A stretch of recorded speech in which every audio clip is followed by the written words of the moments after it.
कक्षा 11वीं अध्याय 1 समाजशास्त्र एवं समाज। परिचय। हम शुरुआत करते हैं कुछ समाज सुझावों से जो प्रायः युवा विद्यार्थियों के सम्मुख रखे जाते हैं। एक सुझाव, मेहनत से पढ़ाई करोगे तो जीवन में सफलता पाओगे। दूसरा सुझाव, यदि आप इस विषय अथवा विषयों के समूह की पढ़ाई करेंगे तो भविष्य में अच्छी नौकरी मिलने की ज़्यादा संभावना रहेगी। तीसरा सुझाव, एक लड़की के तौर पर क्या आपके विषयों का चुनाव व्यावहारिक है? चौथा सुझाव, आपके परिवार को आपकी नौकरी की शीघ्र आवश्यकता है तो ऐसा व्यवसाय ना चुनें जिसमें बहुत ज़्यादा समय लगता हो, अथवा आपको अपने पारिवारिक व्यवसाय में कार्य करना है तो आप इस विषय को पढ़ने की इच्छा क्यों रखते हैं? आइए इन सुझावों पर गौर करें। क्या आप सोचते हैं कि पहला सुझाव बाकी 3 सुझावों का खंडन करता है? पहला सुझाव, क्योंकि पहला सुझाव दर्शाता है कि यदि आप कठिन परिश्रम करेंगे तो आप अच्छा कार्य करेंगे और अच्छी नौकरी पाएंगे। दूसरा सुझाव दर्शाता है कि यदि आपके व्यक्तिगत प्रयास के अलावा नौकरी का एक बाज़ार है और वह बाज़ार यह निश्चित करता है कि किस विषय की पढ़ाई करने से नौकरी के अवसर ज़्यादा हैं या कम हैं। तीसरा और चौथा सुझाव यह इस विषय को और भी जटिल बना देता है। यहाँ केवल हमारे व्यक्तिगत प्रयास और नौकरी का बाज़ार हो नहीं, बल्कि लिंग, परिवार और सामाजिक परिवेश भी मायने रखते हैं। यद्यपि व्यक्तिगत प्रयासों का बहुत अधिक महत्व है, लेकिन यह आवश्यक नहीं कि वे परिणाम को निश्चित करें। कुछ सामाजिक कारक भी हैं जो परिणाम को निर्धारित करने में महत्वपूर्ण भूमिका निभाते हैं। प्रश्न, नौकरी का बाजार, सामाजिक आर्थिक पृष्ठभूमि एवं लिंग के अलावा जिनका जिक्र क्या आप अन्य कारकों के बारे में नहीं सोच सकते हैं? यह कौन निश्चित करता है कि एक अच्छी नौकरी क्या है? क्या एक अच्छी नौकरी के बारे में सभी समाजों की सोच एक जैसी है? क्या इसका पैमाना पैसा है, अथवा सम्मान या सामाजिक मान्यता या व्यक्तिगत संतुष्टि जो एक नौकरी की हैसियत का निर्धारण करते हैं? क्या संस्कृति एवं सामाजिक मानक की भी इसमें कोई भूमिका होती है? प्रत्येक विद्यार्थी को तरक्की हेतु मेहनत से अध्ययन अवश्य करना चाहिए, लेकिन वह कितना अच्छा कर पाता है यह सामाजिक कारकों के एक पूरे समुच्चय समूह द्वारा निर्धारित होता है। नौकरी का बाजार अर्थव्यवस्था की ज़रूरतों से परिभाषित होता है। अर्थव्यवस्था की ज़रूरतें भी पुनः सरकार की आर्थिक एवं राजनीतिक नीतियों पर निर्भर करती हैं। किसी विद्यार्थी के नौकरी के अवसर इन विशिष्ट राजनीतिक आर्थिक आंकड़ों के साथ साथ उसके परिवार की सामाजिक पृष्ठभूमि से भी प्रभावित होते हैं। यहाँ से हमें इस बात का प्रारंभिक ज्ञान मिलता है किस प्रकार समाजशास्त्र मानव समाज का एक अंतः संबंधित इंटररिलेटेड समग्र के रूप में अध्ययन करता है और किस तरह समाज और व्यक्ति एक दूसरे से अंतःक्रिया करते हैं। उच्चतर माध्यमिक विद्यालय में सीनियर सेकेंडरी स्कूल विषय के चुनाव की समस्या विद्यार्थी का व्यक्तिगत मामला है। इसके बावजूद अधिकांश विद्यार्थी इस समस्या से प्रभावित रहते हैं, अतः प्रत्यक्ष है कि यह एक व्यापक जनहित का मुद्दा है। समाजशास्त्र का एक कार्य व्यक्तिगत समस्या और जनहित मुद्दों के बीच संबंध को स्पष्ट करना है। यह इस अध्याय की पहली विषय वस्तु है, टॉपिक है। एक अच्छी नौकरी की अर्थ भिन्न भिन्न समाजों में भिन्न भिन्न है। किसी व्यक्ति के लिए किसी नौकरी की सामाजिक प्रतिष्ठा कितनी है या नहीं है, यह उस व्यक्ति के प्रासंगिक समाज, रेलिवेंट सोसाइटी की संस्कृति, कल्चर पर निर्भर करता है। प्रासंगिक समाज का क्या अर्थ है? रेलिवेंट सोसाइटी, क्या इसका अर्थ है वह समाज जिससे वह संबंधित है, रिलेटेड है? व्यक्ति किस समाज से संबंध रखता है? क्या वह आसपास पड़ोस है? क्या यह समुदाय है, कम्युनिटी है? क्या यह जनजाति है, जाति है या जनजाति?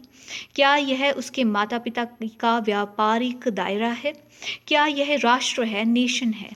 इस अध्याय का दूसरा बिंदु पॉइंट यह है कि वर्तमान समय में व्यक्ति कैसे एक से अधिक समाजों से जुड़ा हुआ है और समाज कैसे असमान, अनइक्वल होते हैं। तीसरा, यह अध्याय इसका परिचय देता है कि समाजशास्त्र में समाज का विधिवत अध्ययन किया जाता है नियम और कानून के अनुरूप। यह अध्ययन दार्शनिक और धार्मिक अनुचिंतन एवं साथ ही समाज के रोजमर्रा के सामान्य प्रेक्षण से एकदम अलग है। चौथी बात, समाज के अध्ययन का यह अलग तरीका ज़्यादा अच्छी तरह से समझा जा सकता है यदि हम पीछे मुड़कर बौद्धिक विचारों एवं भौतिक स्थितियों पर ऐतिहासिक दृष्टि डालें जिसमें समाजशास्त्र का जन्म एवं विकास हुआ। ये विचार एवं भौतिक विकास मुख्यतः पाश्चात्य परंतु उनके परिणाम विश्वव्यापी थे। पांचवें, पाश्चात्य संस्कृति से प्रभावित था। पांचवें, हम इस विश्वव्यापी पक्ष एवं तरीकों को देखते हैं जिसमें भारत में समाजशास्त्र का आगमन हुआ। यह याद रखना महत्वपूर्ण है कि जिस प्रकार हम में से प्रत्येक की अपनी एक अलग जीवनी है, उसी तरह एक विषय की भी जीवनी होती है। Very important question. विषय के इतिहास को समझने से विषय को समझने में सहायता मिलती है। अंत में समाजशास्त्र के विषय क्षेत्र एवं अन्य विषयों से इसके संबंधों की भी चर्चा की गई है। Very important question. समाजशास्त्र में बहुलताएं एवं असमानताएं, अनइक्वालिटीज। समकालीन विश्व में एक प्रकार से देखा जाए तो हम एक से अधिक समाजों से जुड़े हुए हैं। विदेशियों के बीच हमारे समाज की बात करने पर हमारा मतलब भारतीय समाज से हो सकता है, लेकिन भारतीयों के बीच हमारे समाज को भाषा, समुदाय, धर्म या जाति या अथवा जनजाति के संदर्भ में भी लिया जा सकता है। यह समाजशास्त्र के सम्मुख मुख्य प्रश्न है कि समाज में किस चीज़ पर ध्यान केंद्रित किया जाए। समाजशास्त्र का परिचय। व्यक्तिगत पसंद और नौकरी के बाजार पर हमारी परिचर्चा से पता चलता है कि किस प्रकार आर्थिक, राजनीतिक, पारिवारिक, सांस्कृतिक एवं शैक्षणिक संस्थाएं अंतः संबंधित हैं, इंट्रा रिलेटेड हैं, और किस प्रकार एक व्यक्ति इससे बंधा हुआ भी है तथापि कुछ सीमा तक उसको बदल भी सकता है। समाजशास्त्र मनुष्य के सामाजिक जीवन समूहों और समाजों का अध्ययन करता है। एक सामाजिक प्राणी की तरह स्वयं हमारा व्यवहार इसकी विषय वस्तु है। हमारा व्यवहार इसमें विशेष मायने रखता है। समाजशास्त्र ऐसा करने वाला पहला विषय नहीं है। लोगों ने हमेशा से उस समाज और समूह को देखा और समझा है जिसमें वे रहते हैं। यह सभी सभ्यताओं और युगों के दार्शनिकों, धार्मिक गुरुओं और विधिवेताओं की पुस्तकों से स्पष्ट होता है। अपने जीवन और अपने समाज के बारे में सोचने वाला मानव स्वभाव केवल दार्शनिकों एवं सामाजिक विचारों तक सीमित नहीं है। हम सभी के अपनी रोज़मर्रा की ज़िंदगी के बारे में और दूसरों की ज़िंदगी के बारे में भी अपने अपने विचार रहते हैं, और इसी तरह अपने समाज और दूसरे समाजों के बारे में भी। ये रोज़ाना की हमारी धारणाएं और हमारी सामान्य बौद्धिक समझ ही, जनरल नॉलेज, जिसके अनुसार हम अपना जीवन जीते हैं, तो भी एक विषय के रूप में समाजशास्त्र का एक समाज के बारे में प्रेक्षण, ऑब्जर्वेशन एवं विचार दार्शनिक अनुचिंतकों एवं सामान्य बौद्धिक समझ से हटकर है। मानव व्यवहार में क्या नैतिक है और क्या अनैतिक है, रहन सहन के वांछित डिज़ायरेबल तरीकों, मेथड्स एवं एक अच्छे समाज के बारे में दार्शनिक तथा धार्मिक विचारक अक्सर निरीक्षण करते रहते हैं। समाजशास्त्र का सरोकार भी मानकों एवं मूल्यों के प्रति है, लेकिन इसकी मुख्य दृष्टि इन मानकों एवं मूल्यों से परे है, उन उद्देश्यों पर है जिसका लोगों को अनुसरण करना चाहिए। इसका सरोकार उस तरीके से है जिसके तहत वे वास्तविक समाजों में कार्य करते हैं। समाजों का अनुभाविक अध्ययन समाजशास्त्रियों के कार्य का एक अहम हिस्सा है, लेकिन इस बात का यह अर्थ कदापि नहीं है कि समाजशास्त्र का मूल्यों के प्रति कोई सरोकार नहीं है। इसका तात्पर्य केवल यह है कि जब एक समाजशास्त्री एक समाज का अध्ययन करता है, स्टडी करता है, तब वह जानकारियाँ इकट्ठा करने और निगरानी, प्रेक्षण करने को उत्सुक रहता है, चाहे वह उसकी निजी पसंद के प्रतिकूल हो, अनुकूल ना हो, अनफेवरेबल हो। समाजशास्त्री की सामाजिक जिम्मेदारी भी उतनी ही है जितनी समाज के एक नागरिक की होती है। समाजशास्त्री की भी जीव विज्ञानी की तरह जिम्मेदारियां होती हैं जिनके लिए वह कार्य कर रहा है।